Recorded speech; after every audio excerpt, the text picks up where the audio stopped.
모든 생명체는 반드시 성장하게 되어 있고 성장하고 있습니다. 그 성장하는 것은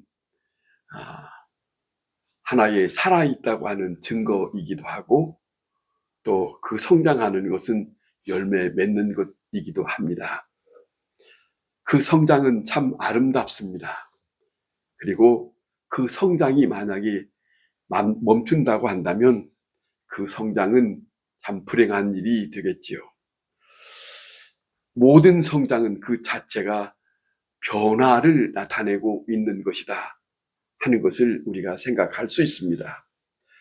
그 변화된 것들을 보면은 우리는 그 변화된 것을 보면서 좋아하기도 하고 즐거워하기도 하고 기뻐하기도 합니다. 그래서 이 성장이 멈추는 것은 모두가 다 원치 않습니다. 믿음도 마찬가지로 시작이 있으면 점점점 성장해 나가는 것이 아주 중요한 일입니다. 오늘 이 사도 바울이 골로새서 성도들에게 무슨 말을 전하느냐 하면 편지를 쓰느냐 하면 이런 편지를 썼습니다. 우리가 너희들에게 말씀을 전했을 때에 그 말씀을 깨달음으로부터 시작해서 너희의 믿음과 너희의 성도에 대한 사랑이 점점 이제는 달라졌다고 하는 것을 그가 들었던 것 같습니다. 그래서 사도 바울이 너무 기뻐하고 그 진리를 들은 것에 대한 깨달음부터 열매를 맺어가는 것에 대한 것을 기뻐하면서 우리도 그 얘기를 듣고 너희를 위하여 기도하고 있다 하는 이런 전하는 편지를 보게 됩니다. 사도 바울이 이 편지를 쓸 때는 지금 로마 감옥에 있습니다. 로마 감옥에 그는 순교를 앞에 놓고 절박한 심정이지만은 그 성도들을 생각하면서 성도들의 믿음을 생각하면서 성도들이 어떻게 살아야 되느냐 하는 그런 생활, 그런 시간들을 어떻게 보내야 되느냐 그걸 생각하면서 이 편지를 쓴 것 같습니다. 여기서 사도 바울이 말하는 것은 이렇습니다.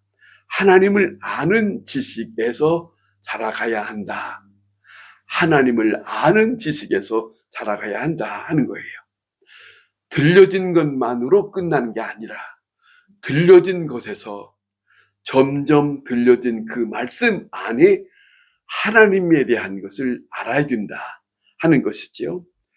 다시 성장해 나가야 되고 그 말씀을 통해서 그 하나님의 뜻하신 그 깊은 것을 알아갈 때에 좀 더 조금씩 성장해 나갈 것이다 하는 그런 말을 전하고 있습니다. 구약 성경을 보면 하나님의 이스라엘 백성들을 출애굽시키고 저들에게 끊임없이 말씀하고 있고 또 모세를 통해서 말씀하고 있고 하나님의 종들을 통해서 말씀하고 있는 그 부분이 다른 것이 아니라 여호와를 알아주기를 바라는 것, 하나님을 알아주기를 바라시는 그 말씀을 간곡히 전하고 있습니다. 계속적으로 전하고 있어요. 하나님을 알아달라. 여호와 하나님 자신을 알아달라. 왜냐하면 여호와 하나님이 누군가 그것을 알아달라 했을 때에 그걸 들은 그 하나님에 대해서 알아갔을 때에 자기들의 삶이 어떻게 살아야 되는가 하는 것을 알 수 있기 때문에 그렇게 말씀하시고 있습니다. 믿음은 성장해야 되는데 그 성장이 어떤 성장이냐면 신령한 성장이다 하는 거예요. 신령한 성장. 신령한 지식의 세계에 점점 넓어진 가운데 좀 더 깊어진 가운데 많은 것을 알고 바른 신앙 가운데 살아야 된다. 들려진 것 그 얄팍한 어느 한 지식만이 아니고 그 말씀 안에서 하나님에 대한 세계, 하나님에 대한 그 깊은 것을 알아야 된다 하는 말씀을 우리가 다시 한번 생각해야 된다. 그러기 위해서는 자기 중심적인 생각으로 살아가는 것에서 하나님 중심적인 생각으로 바꾸어져야 된다. 하나님의 중심적으로. 나 하나밖에 생각하지 못한 사람으로 사는 것이 아니고 나 아닌 모든 사람들을 생각하고 그 위에 하나님의 은총을 생각하는 그런 사람으로 하나님의 그 깊은 뜻에 젖어 들어가는 성장이 필요하다. 그 말씀의 진액을 힘입어서 살아가야 하는 것이 하나님께서 원하시는 뜻이다. 그런 말씀입니다. 여러분, 우리에게는 성공도 있고 실패도 있고 또 건강도 있고 또 질병도 있고 여러 가지 사건들이 우리에게 살아가는 가운데 있습니다. 그러나 이 모든 사건을 통해서 하나님께서는 우리에게 믿음에 자라는 것을 우리에게 허락하신 것가 있다 하는 거예요. 성장하게 하셨다는 것이에요. 그 속에서 그 시간에서 높은 깨달음과 더 많은 것을 알게 하고 다른 어떤 것을 체험하게 하고 더 다른 어떤 것들을 깨닫게 하시고 그런 시간들이 하나님으로부터 주어지고 있다. 그 시간이 내게 주어지고 있다 하는 것이죠. 그래서 온전해지도록 이 모든 사건들이 하나님이 주도적으로 역사하고 있다는 것을 우리는 받아들여야 한다 하는 말씀입니다. 성경의 말씀, 우리가 오늘 이 본문의 말씀을 보면 하나님을 아는 것에 자라야 된다 하는 그 말씀을 사도 바울이 전하고 있는데 하나님 안에서 성숙해 가야 된다. 하나님 안에서 좀 더 조금씩 달라지는 모습, 성숙했다면은 전보다는 더 달라지는 모습이 그것이 하나님을 아는 것이라고 말하고 있습니다. 모르던 하나님을 알아가는 거예요. 모르던 지식을 알아가는 거예요. 내가 경험하지 못했던 것을 다시 새로운 것을 경험해 가는 거예요. 하나님께서 나에게 이렇게 했다고 하는 것을 다시 한번 깨닫게 되는 시간이기도 합니다.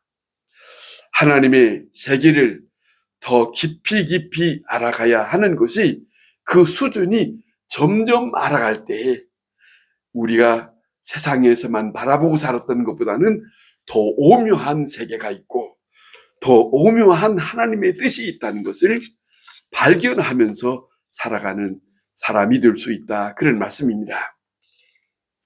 우리가 야곱의 아들 요셉이라고 하는 구약 성경에 그 요셉이라는 사람을 알고 있습니다.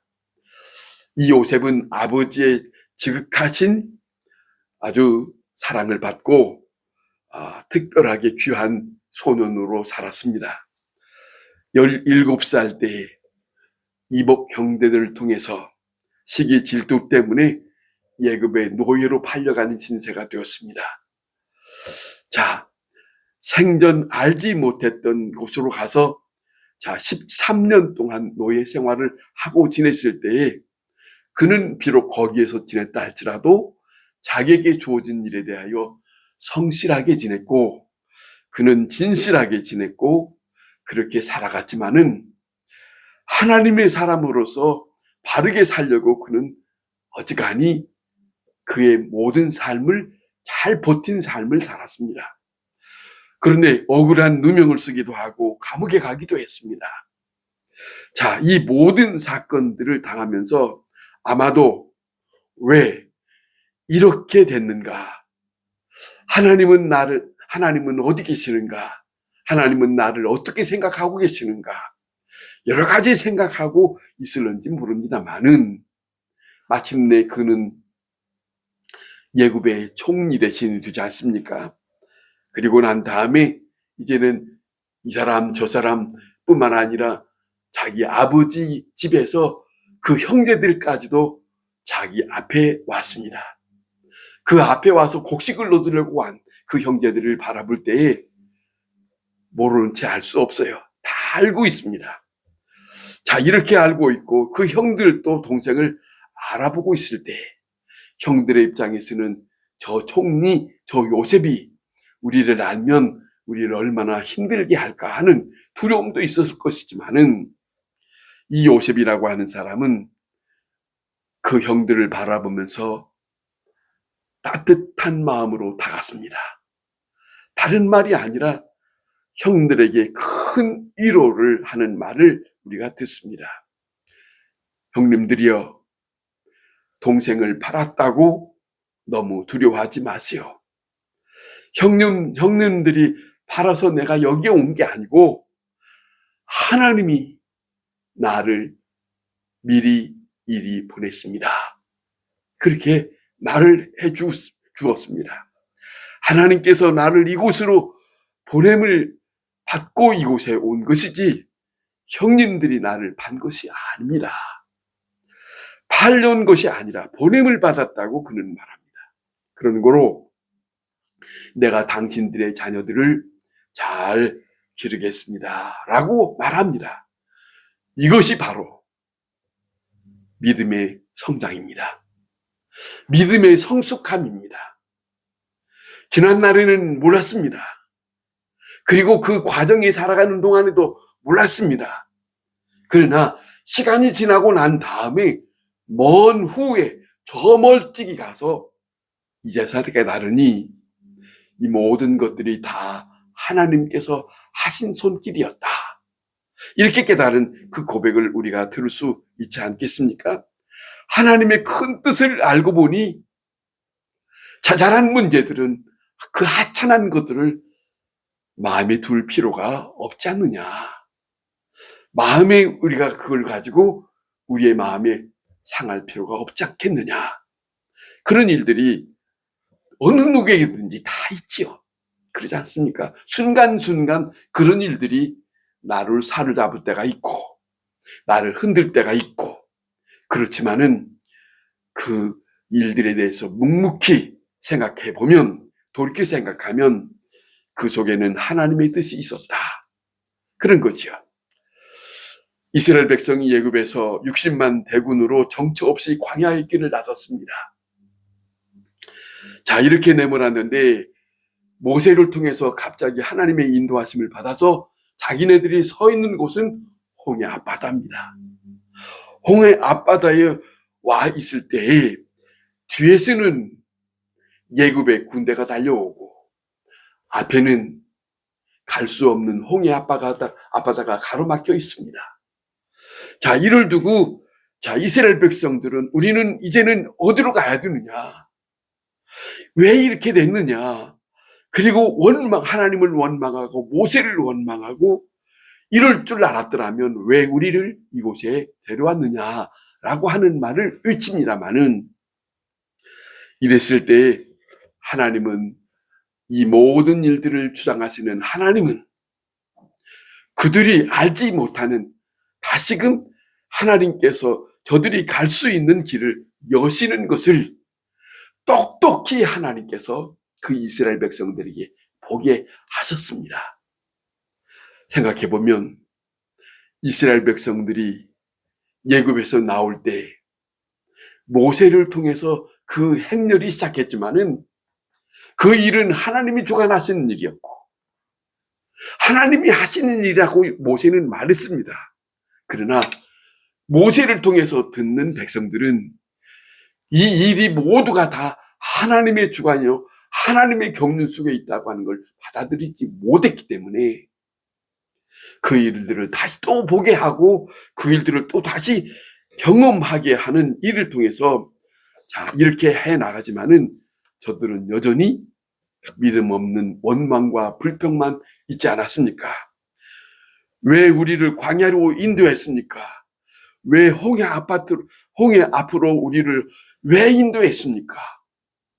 현실만 바라보고 소리쳤지만은 하나님의 경륜이 여호와 하나님이 어떤 분인가를 알게 하시는 하나님의 의도, 하나님의 역사, 하나님의 그 일하시는 그 모습을 보게 하신 것은 이 백성들에게 하나님이 어떤 분이신가, 하나님이 누구신가 하는 것을 알게 하시려고 자신을 이스라엘 백성들에게 보여주시고 인간들에게 하나님을 알도록 하시기 위해서 일을 하신 거 아니냐는 것이죠. 그렇지 않습니까? 너무 답답하다고 현실만 매여 있는 것을 이제는 그만해야 한다.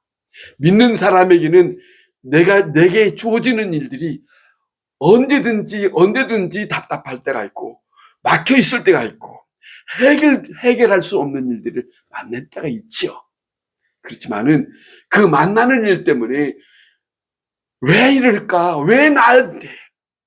왜 이렇게 나한테 이런 어려움이 있을까라고 할 수도 있습니다만은, 그 일은 우리가 그 현실만 보고 있는 것이지, 우리가 알지 못하고 있지만은 하나님은 우리가 어떻게 해야 할 일들을 하나님은 아시고 생각하시고 다스리려고 주관하고 있으려고 하는 그 하나님이 우리와 함께 하고 있다는 것을 우리는 놓쳐서는 안 된다. 그런 말씀입니다. 오늘 내 앞에 있는 문제도 다 해결된다고 하는 것을 잊지 말아야 된다. 그것이 믿음의 사람들입니다. 하나님을 안다면, 하나님을 알고 산다면, 그 하나님이 어떤 분인가를 알고 사는 입장에서는 조금 기다리면서 하나님이 다스려 주시기를 바라고, 하나님이 이 일을 주장해 주시기를 바라고 하나님께 맡기면서 살아가는 것이 믿는 사람들의 도리일 것이다 하는 말씀입니다. 매일매일 하나님을 알아가는 일에 우리는 점점 더 나가야 합니다. 이것이 바로 신앙의 성숙해 나가는 거예요. 믿음에 대한 성숙해 나가는 일은 다른 게 아닙니다. 고통 속에 마디마디 어려운 일들이 부딪히면서 생기는 것이지, 평탄하게 있는 가운데서 생기는 건 아니라는 것이죠. 어떤 일이든지 부딪힘이 있는 가운데 말입니다. 믿음의 사람은 하나님을 알 때 이런 경우도 있습니다. 내가 얼마나 초라한 존재인가를 알 수 있습니다. 그 하나님을 맞닥뜨려 내가 만났을 때 그 하나님에 대해서 뭐라고 말할 수 없을 만큼 내 자신을 들여다보는 그런 시간이 된다는 것이죠. 자, 하찮은 존재라는 것을 알게 될 때 하나님에 대한 그 사랑 앞에서 나는 너무나 부끄러운 사람으로 그렇게 나타날 때가 있다 하는 겁니다. 내가 알지 못할 때 하나님은 이러했는데, 하나님은 이제 알고서 보니까 하나님은 내가 생각하는 것 그 이외에 생각을 품고 있었고 나를 생각하는 것이 있었구나. 이것을 만날 때 얼마나 부끄러운 일이 되겠습니까? 사도 바울은 로마서 7장 이런 말합니다. 24절에 오라 나는 공고한 사람이로다 이 사망의 몸에서 누가 나를 건져내랴 고백합니다. 하나님의 큰 은혜와 사랑 안에서 그 하나님께서 나 같은 사람을 지난날에 방방 뜨고 헛된 육신적인 생각을 말하기도 하고 지식적인 말을 하기도 하고 했지만은 예수 그리스도를 만나고 난 자기 자신이 이제는 돌이켜보니까 너무 초라한 사람이었다. 그런 모습이에요. 자, 이렇게 보잘것없는 나를 능하게 하시려고 하나님은 하나님의 사람으로 삼으시고 나를 하나님께서 붙잡아 주시고 하나님께서 나에게 정말로 이런 엄청난 사명을 주셨다. 그 큰 역사를 나에게 맡기셨다. 자, 하나님을 알고 보니까 나를 알게 된 거예요. 하나님이 나를 향하신 것이 무엇인지를 이제 알게 된 이 사도 바울에게는 너무나 감격스러운 거예요. 감격스럽다. 내가 무엇을 할런지 그 사명을 하고 일평생 살아갈 것인지 그 사명을 일깨워 주었습니다. 오늘 내가 해야 할 일이 무엇인지를 알게 했습니다. 그 일을 두고 생각하니 너무 감사할 뿐입니다. 이것이 점점 사도 바울에게 깊이 하나님의 앞에 믿음의 성숙이 있을 때에 나를 생각해 보면 하나님께서 나를 이렇게 성숙하게 했다 했을 때에 다른 사람의 신앙도 이해할 수 있더라. 그런 고백으로 다른 사람의 신앙도 이렇게 보듬어주기도 하고 도와주기도 하고 하는 하나의 사명자가 되었다 하는 것을 우리가 성경에서 보고 있지 않습니까? 이것이 바로 믿음이요. 이것이 바로 깨달음입니다. 깨달음 속에서 여러분, 우리는 때때로 지나간 모든 일들을 놓고 오늘에 와서 곰곰이 생각해 보면 이런 생각을 가질 수 있습니다. 지나간 일들을 가만히 보고 오늘 다시 생각해 보니 모든 일들이 다 나를 위한 것이었네. 모든 것들이 다 사랑이었네. 모든 일들이 나 때문에 있어진 일이었네. 그런 일들을 우리는 다시 고백할 수 있습니다. 생각해 보면 성경에서도 그런 사람들을 만나볼 수 있지요. 한나라는 사람, 생각해 봅니다. 아이를 갖지 못했는데 갑자기 분이나라고 하는 다른 여인이 와서 아이를 가졌을 때 자기는 너무나 그를 통해서 어려운 일을 당하고 있습니다. 그러나 그가 그 여인이 없이 남편의 사랑만 받고 살았더라면 그는 엄청난 하나님의 사랑을 고백할 수 있는 사람이 못 되었어요. 그리고 그가 하나님 앞에 맞서서 기도할 수 있는 사람이 못 되었어요. 그런데 그 분인 나 때문에 나를 고통스럽게 하고 나를 힘들게 하고 여자의 일생을 망치는 것 같은 그런 아주 나를 다구치는 그 사람의 입장을 생각하면 저 사람 때문에 힘드는 생각이 많이 있었지만은 돌이켜보니 저 사람 때문에 내가 기도했고 저 사람 때문에 내가 그 놀라우신 하나님을 알게 되었고 저 사람 때문에 하나님의 놀라운 고백을 하게 되었다. 결국 그런 거 아니겠습니까? 자, 이런 거예요. 자, 그때는 몰랐는데 이제 생각하니 하나님의 버림받은 시간이 아니라 하나님의 사랑을 받고 사는 시간이었다. 엄청난 사랑이 나와 함께해서 그때의 현실이, 그때에 주어진 모든 일들이 그 현실이 있음으로 인해서, 그 일들이 있음으로 인해서 오늘 내가 여기 있는 것이다. 그런 거예요. 자, 하나님을 아는 지식이 얼마나 중요합니까? 하나님을 믿음으로 산다는 말만 하는 것이 아니고 믿음으로 사는 것은 하나님의 말씀에 공급을 받아서 하나님과 만나는 사건들을 공급을 받아서 매일같이 나타나는 그 모든 일들이 나에게 하나님이 영양분이 되어서 하나님을 알아갈 때, 그러니까 우리가 사는 모든 것들은 다 하나님께서 나의 믿음을 성숙하게 허락한 모든 영양분이다. 그것이 지나고 난 다음에 하나님이 나에게 필요한 이런 일들을 하나님이 나를 잘하게 하셨다 고백할 수 있지 않느냐 하는 것이죠. 자, 깊고 크고 높은 하나님의 그 깊은 마음을 안다면 우리는 조금 시간이 지나고 난 다음에 하나님 앞에 오히려 하나님이여 감사합니다. 하나님이여 나를 이처럼 사랑했습니까? 나는 몰랐는데 하나님이 너무너무 사랑이었습니다라고 고백할 때가 있을 것입니다. 성 어거스틴이라고 한 사람 이렇게 말했다 합니다.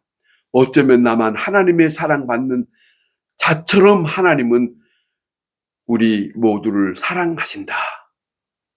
자, 그렇게 생각했다는 거, 나만 하나님께서 나만 생각하는 것처럼 사랑하는 것처럼 생각했는데 아니에요. 지금 우리도 하나님의 사랑을 받고 있다. 하나님은 나를 너무너무 사랑하신다. 그거를 그렇게 깨달을 때 하나님에 대한 지식, 우리의 삶의 세계가 점점 이해가 되고 정말로 믿음으로 성숙한 삶을 살아갈 동안에 어떤 어려움이 온다 할지라도 잘 이길 수 있는, 승리할 수 있는 믿음의 사람으로 올 한 해를 하루하루 살아갈 수 있는 힘이 될 것입니다. 그 믿음의 삶이 우리 모두에게 함께 할 수 있기를 바랍니다. 기도하겠습니다.